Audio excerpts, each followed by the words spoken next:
তো hello guys, welcome back to my new video. তো আজকে লাইফস্টাইল ব্লগের ডে 22।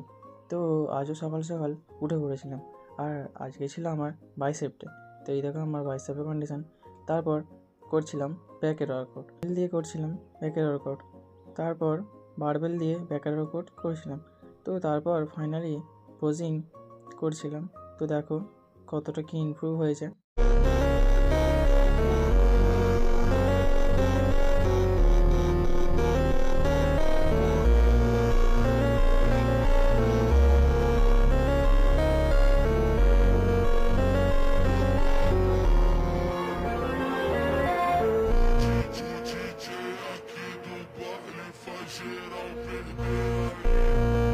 তো তারপর সকালে রুটি, আলু ভাজা আর বেগুন ভাজা খেয়ে চলে গেছিলাম ধান বানাতে। এই দেখো তারপর ধান বানিয়ে বাড়ি আসছি। তো দেখা হচ্ছে নেক্সট ভিডিওতে।